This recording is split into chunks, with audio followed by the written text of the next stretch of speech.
Are you sitting on a big dream? Like that thing that just sits in you. And you just know that you just have to let it out. Like it burns inside of you. The world needs you to let that out. The world needs your big idea. The world needs your big dream. The world needs your big reality. What's up? I'm Randall. I'm an artist from Orlando, Florida. And I have this big dream. I have been thinking about this idea that I want to do probably a year now. I realized some point a few months ago that at 46 years old, I'm headed into the last third of my life. At the time, that kind of hit me like a ton of bricks. That wasn't a good feeling because I've realized that I have so many ideas and so many dreams and goals that are inside of me that if I don't start working on them, I'm going to die with them. And that sucks. So here we go. I'm putting this out there for the world. My big goal, my big dream. I want to create an immersive experience. The Randall Paints Immersive Creative Studio. I'm going to rent space in a mall. You're going to say, Randall, malls are dying. And I'm going to be like, well, yes. We're not going to rely on the foot traffic at the mall. We're going to create our own foot traffic. So we rent this place. We rent out the space in the mall. The front half is a convenience store straight out of the 90s. We have our own made-up Slurpee brand. There's cereal boxes. There's candies. Sprinkled in there is art prints, canvases, stickers, buttons, the normal stuff you can buy from me at any art show I'm at or on my website, randallpaints.com. That stuff's intertwined in the convenience store. And then once you buy your ticket, you go into the back room of the convenience store. You go through the rubber, plastic curtain stuff. You enter a portal that takes you to another world. Crescent Hollow.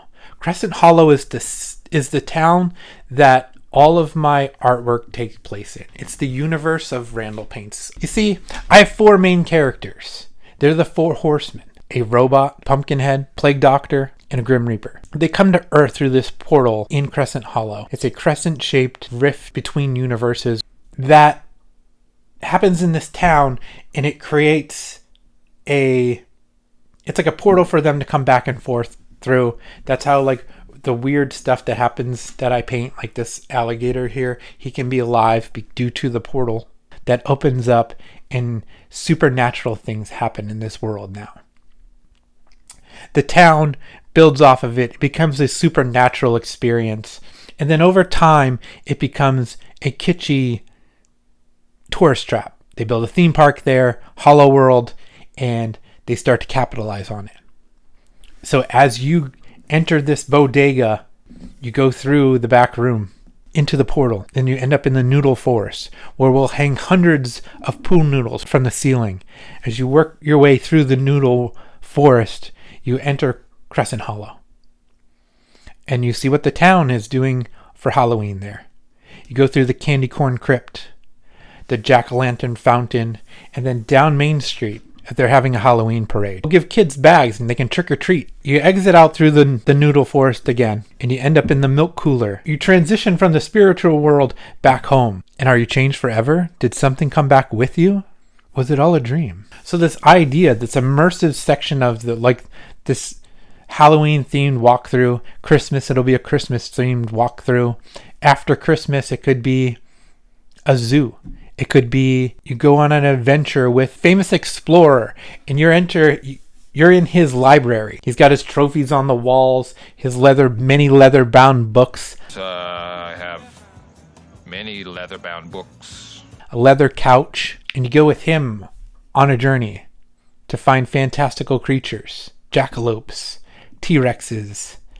Maybe over time it transitions to a D&D style game where you enter the portal and you have teams and you walk through a maze and have to roll giant dice as you encounter other beings and warriors and sorcerers and stuff like that.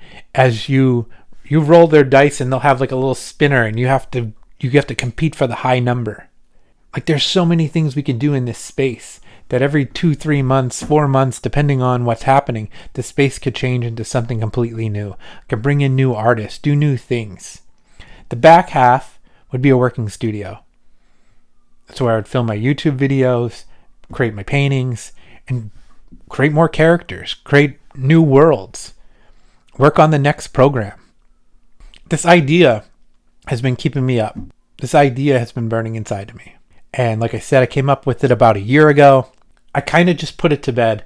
I'm like, this isn't realistic. And then something weird started happening.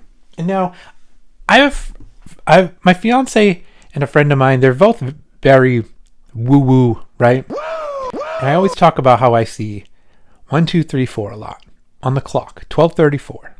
I'll see it almost every single day. Having dreams of this idea and constantly thinking about it, seeing the numbers, they're telling me like the universe is trying to tell me something. So I decided maybe this is what the universe is telling me, right? That like you're having dreams of this idea, you're having thoughts of this idea. You keep putting it off. You keep just blowing it off. You keep doing something else. You're not going after what you should be doing. So I started really working on it. I've been doing the sketches. I've been working with, creating business plans and stuff like that. And it's been about a month since I've really started like nailing down and doing the behind the scenes work on this. And I've only seen 1, 2, 3, 4 once. Like that's kind of weird. We all have like a path. We all have a destiny. We all have a journey we're supposed to be on. For me, it's a creative journey. It's to live this creative life, to do creative things, to stretch myself as an artist, as a person, and to not keep these things trapped in my brain, to let them live. I hope you see that too.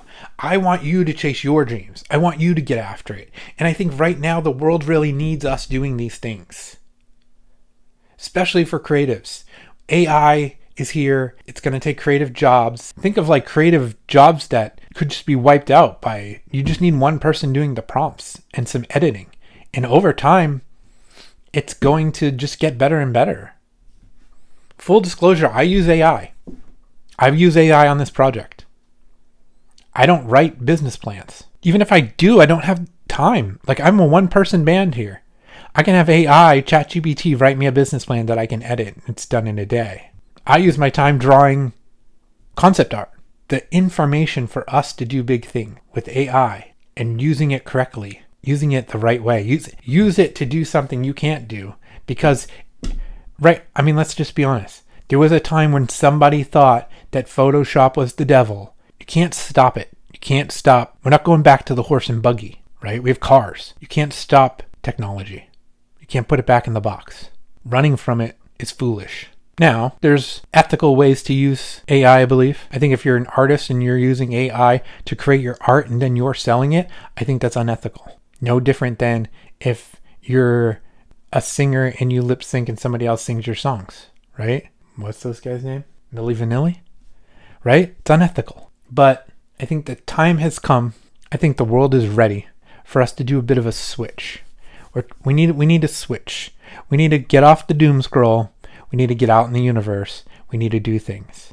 And us as artists and creatives have the ability to get people out into the universe doing things.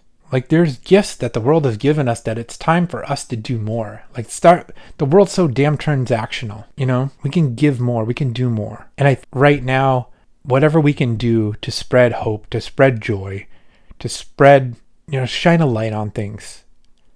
I think that's what we need to do.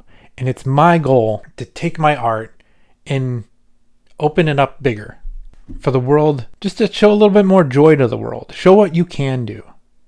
Inspire others in my own small way. The people who inspired me, Disney, Stan Lee, George Lucas. Without them, especially George Lucas, I wouldn't be doing any of this. So, and I'm not comparing myself to them. I know that what I'm doing is small potatoes, but maybe a kid walks through my thing and is like, whoa.